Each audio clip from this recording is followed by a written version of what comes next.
मैं हूं आपके साथ सुरमला। बुलेटिन की शुरुआत करते हैं। उत्तर प्रदेश के मेरठ से पीएम मोदी ने मेरठ मेट्रो और नमो भारत ट्रेन के उद्घाटन समारोह में शिरकत की है। पीएम ने मेरठ में मेट्रो और नमो भारत ट्रेन का उद्घाटन किया है। इस मौके पर यूपी के सीएम योगी आदित्यनाथ भी मौजूद रहे। इसमें दिल्ली में सराय काले खां से न्यू अशोकनगर के बीच 5 किलोमीटर का खंड और मेरठ साउथ से मोदीपुरम तक 21 किलोमीटर की जो है सेक्शन शामिल है। तो वहीं अब दिल्ली से मेरठ की पूरी यात्रा सिर्फ 55 मिनट में पूरी हो सकेगी। इसके अलावा पीएम मोदी ने देश की सबसे फास्ट मेट्रो सर्विस 23 किलोमीटर लंबे मेरठ मेट्रो का भी उद्घाटन किया है। प्रधानमंत्री का स्वागत गाजियाबाद के हिंडन एयरपोर्ट पर मुख्यमंत्री योगी आदित्यनाथ ने किया है। इसके बाद दोनों यहां से मेरठ पहुंचे, जहां पीएम मोदी ने रैपिड रेल के बाकी बचे खंड और मेरठ मेट्रो का उद्घाटन किया और फिर एक जनसभा को संबोधित किया। रैली से पहले पीएम मोदी ने मेरठ में करीब 12,930 करोड़ रुपए की विकास परियोजनाओं का लोकार्पण और शिलान्यास किया। पीएम मोदी ने सीएम योगी और national capital region transport corporation के अधिकारियों के साथ शताब्दी नगर से मेरठ साउथ तक नमो भारत ट्रेन में यात्रा की और यात्रियों से बातचीत की। अधिकारियों ने उन्हें नमो भारत ट्रेन के संचालन और परियोजनाओं की जानकारी दी।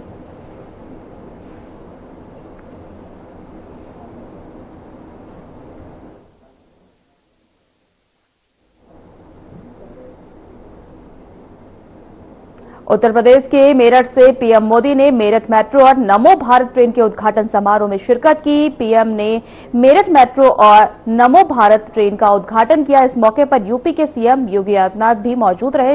इस दौरान सीएम योगी ने अपने संबोधन में क्या कुछ कहा, आइए आपको सुनाते हैं। के यशस्वी और तपस्वी प्रधानमंत्री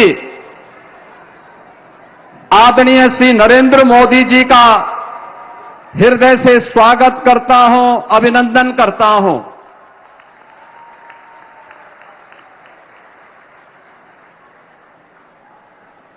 मेरठ की ये पावन धरा जब आज यहां पर आदरणीय प्रधानमंत्री जी के कर कमलों से नमो भारत रैपिड ट्रेन और लखनऊ से मोदीपुरम तक, मेरठ से मोदीपुर तक मेरठ मेट्रो के उद्घाटन कार्यक्रम के लिए आदरणीय प्रधानमंत्री जी स्वयं यहां पर उपस्थित हुए हैं। ये हम सब के लिए अत्यंत आह्लादकारी और उत्साह का क्षण है। इस अवसर पर मैं आदरणीय प्रधानमंत्री जी का आप सभी मेरठ वासियों की ओर से, हापुड़ वासियों की ओर से और गाजियाबाद वासियों की ओर से हृदय से स्वागत करता हूं, अभिनंदन करता हूं। आज के समारोह में उपस्थित केंद्रीय मंत्री और भारतीय जनता पार्टी के प्रदेश के अध्यक्ष श्री पंकज चौधरी जी, केंद्रीय मंत्री श्री जयंत चौधरी जी, उत्तर प्रदेश सरकार में मंत्रिमंडल के मेरे वरिष्ठ सहयोगी श्री ब्रजेश पाठक जी, धर्मपाल सिंह जी, दिनेश खटीक जी, डॉक्टर सोमेंद्र तोमर जी, सभी माननीय जनप्रतिनिधिगण, माननीय सांसद श्री अरुण गोविल जी, श्री लक्ष्मीकांत वाजपेयी जी, डॉक्टर राजकुमार सांगवान जी, श्री चंदन चौहान जी और मेरठ, हापुड़, गाजियाबाद के हमारे सभी माननीय जनप्रतिनिधिगण, उपस्थित बहनों और भाइयों, मैं सबसे पहले आप सबकी ओर से नमो Bharat semi speed train RRTS के और मेरठ मेट्रो के उद्घाटन कार्यक्रम के अवसर पर आयोजित इस समारोह में आदरणीय प्रधानमंत्री जी का बाबा ओगड़नाथ की इस पावन धरा पर हृदय से स्वागत और अभिनंदन करता हूं। बहन और भाइयों, मेरठ की धरती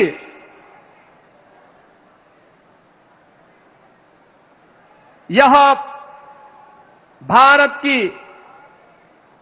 पौराणिक धरती के साथ साथ ऐतिहासिक पृष्ठभूमि और भारत के प्रथम स्वतंत्र समर की गवाह रही है।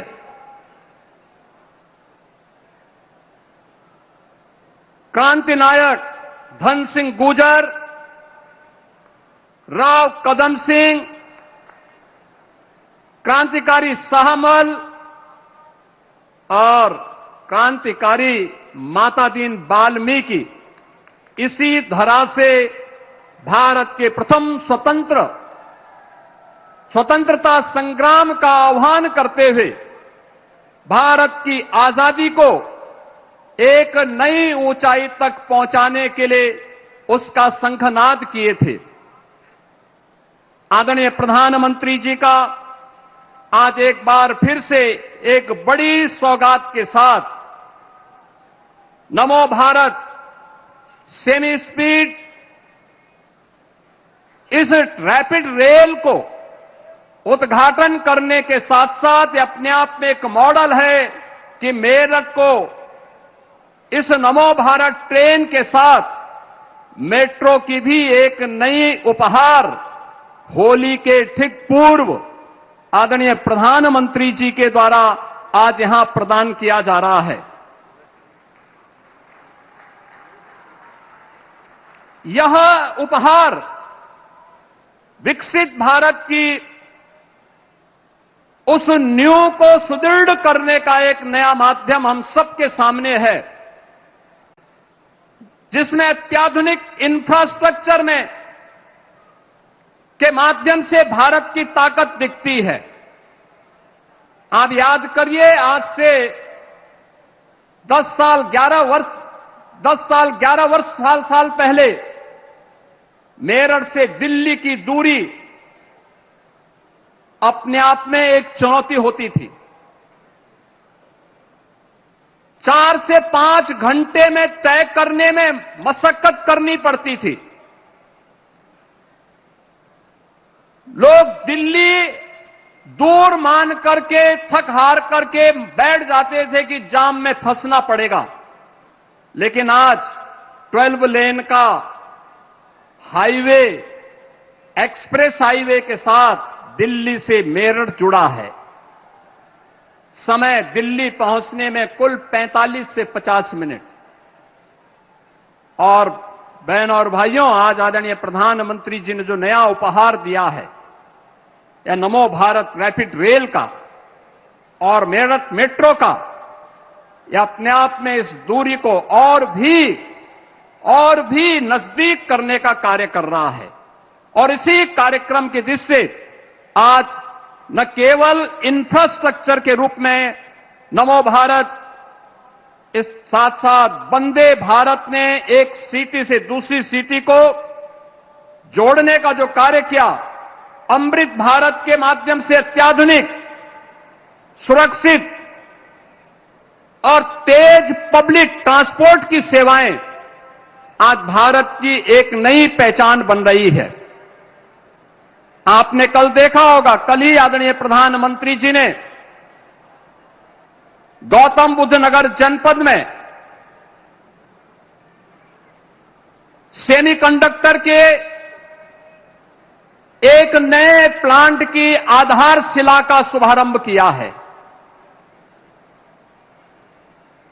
आने वाले समय की चुनौती को देखते हुए नए भारत में आदरणीय प्रधानमंत्री जी के नेतृत्व में हमारा भारत कैसे आगे बढ़ रहा है, इन सभी दृश्यों को हम सब साक्षी बन रहे हैं।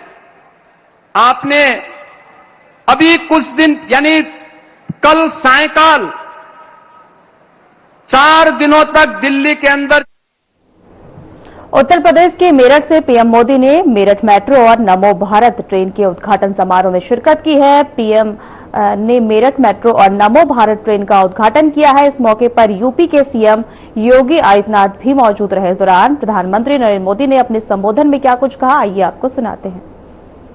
बाबा औगड़नाथ की इस पावन धरती पर मेरठ की क्रांति धरा पर आज विकसित उत्तर प्रदेश, विकसित भारत, इसके लिए नई क्रांति को ऊर्जा मिल रही है। आज पहली बार एक ही मंच से नमो भारत रैपिड रेल और मेट्रो सेवा का एक ही दिन शुभारंभ हो रहा है। विकसित भारत की कनेक्टिविटी कैसी होगी, ये उसकी एक शानदार झांकी है। शहर के भीतर के लिए मेट्रो और ट्विन सिटीज के विजन को गति देने के लिए नमो भारत जैसी आधुनिक ट्रेन, मुझे संतोष है कि ये काम उत्तर प्रदेश में हुआ है।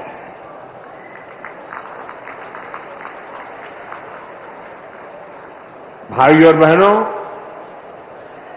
आज का ये कार्यक्रम भाजपा की डबल इंजन सरकार की कार्य संस्कृति को भी दर्शाता है और हमारी कार्य संस्कृति क्या है? हमारी कार्य संस्कृति है कि जिस काम का शिलान्यास किया जाए उसे पूरा करने के लिए दिन रात एक कर दिया जाए।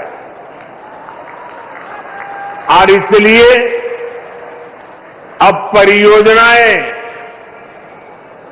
पहले की तरह लटकती भटकती नहीं है। नमो भारत या मेट्रो सेवा, दोनों का शिलान्यास करने का अवसर आप सबने मुझे दिया था और आज मुझे ही इनके लोकार्पण का भी सौभाग्य मिला है। साथियों, थोड़ी देर पहले मैंने मेरठ मेट्रो में सफर किया। इस दौरान मेरी स्कूल कॉलेज के अनेक युवाओं से और अन्य यात्रियों से बातचीत हुई है। सबका यही कहना था कि इतने शानदार काम की उन्होंने कल्पना भी नहीं की थी और सबके सब लोग वो पुराने दिनों को याद कर रहे थे और खास तौर पर बहनों बेटियों ने मुझे बताया, कुछ साल पहले तक शाम होते ही पूरे रूट में सन्नाटा छा जाता था। यहां डर और भय का माहौल होता था। अब एक तरफ कानून व्यवस्था भी सुधरी है और दूसरी तरफ लोगों को सुविधापूर्ण और सुरक्षित यात्रा का भी माध्यम मिला है। और साथियों, मुझे खुशी है कि नमो भारत रैपिड रेल से ये नारी शक्ति के सामर्थ्य का प्रतीक भी बनी है। इसमें train operator, station control staff, ऐसे अधिकतर काम में हमारी बेटियां ही कार्यरत है, बेटियां ही नेतृत्व कर रही है। मैं आप सभी को, उत्तर प्रदेश को और दिल्ली वासियों को देश की पहली नमो भारत रैपिड रेल सेवा और मेरठ मेट्रो के लिए बहुत बहुत बधाई देता हूं। साथियों, मेरठ की इस धरती से मेरा भी एक विशेष नाता रहा है। जब 2014 के चुनाव हुए, 2019 के चुनाव हुए और 2024 के लोकसभा चुनाव हुए, तो मेरठ से ही मेरी चुनावी सभाओं की शुरुआत हुई।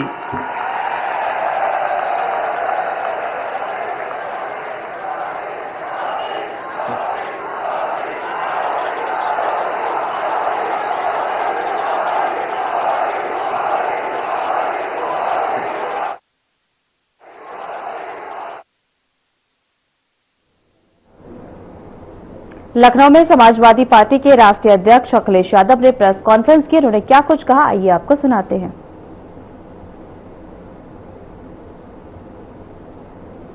मैं सबसे पहले आज शामिल होने वाले लोग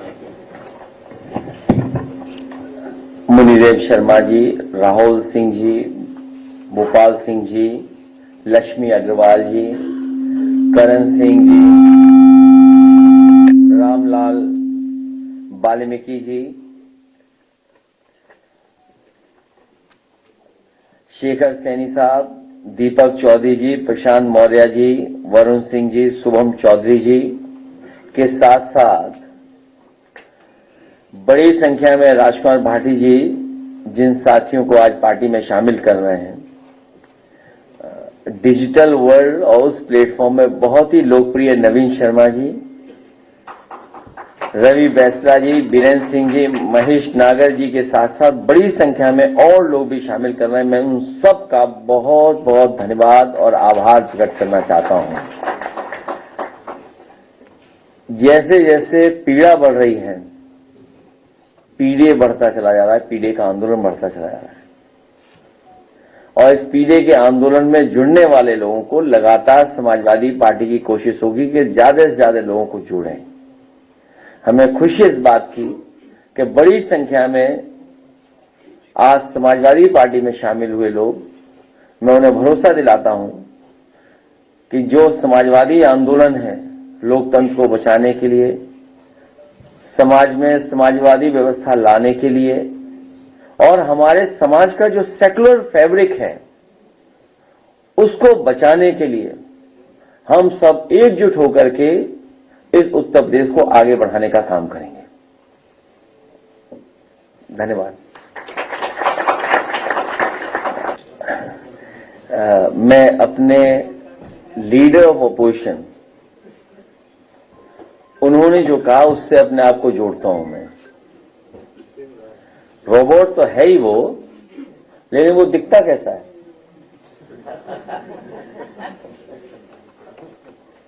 रोबोट तो है वो, लेकिन वो दिखता कैसा है? और इधर सुना है कि चीफ मिनिस्टर बिस्ट साहब वो भी जापान जा रहे हैं।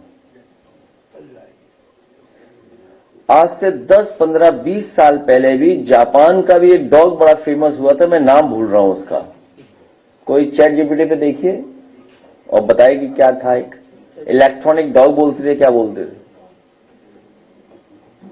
तो दुनिया में एआई को लेकर के या नई टेक्नोलॉजी को लेकर के, इनोवेशंस को लेकर के, स्टार्टअप जो चीजें हो रही हैं या कंपनीज बन रही हैं, ये हमारी आपकी समस्याओं का समाधान कर रही हैं।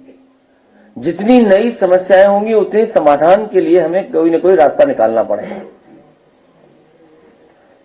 और एआई का समिट होना, लेकिन मुख्यमंत्री जी तो न जाने कितना आगे हैं हम लोगों से। बोले अब तेल की इकोनॉमी नहीं बची है, अब ये नई इकोनॉमी डेवलप होती चली जा रही है, अर्थव्यवस्था डेवलप होने जा रही है। अरे हम उनकी बातों से धोखा खाएंगे क्या? जैसे उनके वस्त्र पहन करके हम लोग धोखा खा रहे हैं। और मैंने कई बार कहा, फिर दोहराता हूं ये बात, हमारी गीता में लिखा है कि माया में रह करके माया से दूर हो, और जो दूसरे का दुख अपना दुख समझे वो है योगी। और गुरु नानक जी ने कहा कि वस्त्र पहनने से और कान छिनाने से कोई योगी नहीं हो सकता। बताइए हमारे समाज के सबसे पूजनीय शंकराचार्य जी के साथ क्या व्यवहार हो रहा सरकार की तरफ से। ये जो एक्सरसाइज हो रही है अभी हाल फिलहाल जो आपको देखने को मिल रही है कि अचानक कुछ लोग निकल पड़े हैं सम्मान देने के लिए। जिस समय शिखा को पकड़ करके अपमानित किया जा रहा था, उस समय ये लोग कहां थे? उसी समय उन्हें जाना चाहिए था संगम किनारे। हमारे पूज्य शंकराचार्य जी कई दिनों धरने पे बैठे रहे वहां पर। उस समय सर्दी पीक पे थी।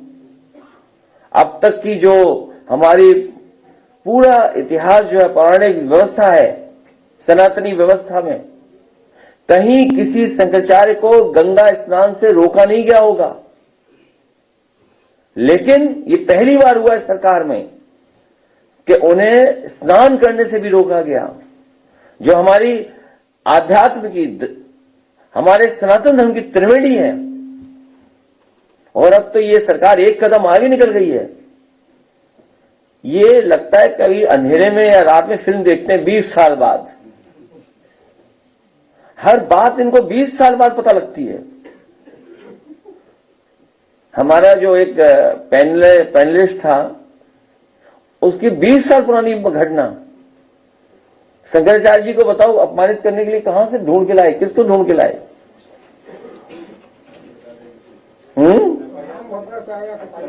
हाँ, हालांकि आदरणीय, पूजनीय, सम्मानित आदरणीय राम भद्राचार्य जी के बारे में बोलना नहीं चाहिए कुछ भी।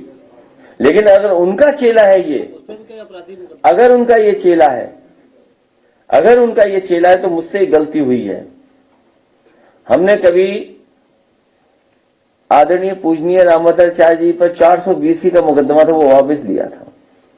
मुझे उन्हें जेल भेज देना चाहिए था। और ये बात गलत हो तो बताइए आप, किसी से पूछ लीजिए आप। हमारे बगल में बैठे भाई साहब। तो ठीक है, कभी कभी विचारों को लेकर के कुछ झगड़े हो जाते हैं, लेकिन अब इस सीमा पर चले जाएंगे कि आप आरोप लगा करके इस तरह का घटिया आरोप लगवाएंगे आप। इसीलिए मैं कह रहा हूं कि ये सरकार बचने वाली नहीं है। जनता ने तो अस्वीकार कर दी है सरकार। अब बस जनता इंतजार कर रही है कि कब वोट डालने का मौका मिलेगा। इसीलिए मैं कह रहा हूं कि जितनी पीड़ा बढ़ेगी उतना हमारा पीडे बढ़ेगा। और ये पीडे के आंदोलन में जुड़ने वालों का मैं एक बार फिर आभार और धन्यवाद देना चाहता हूं।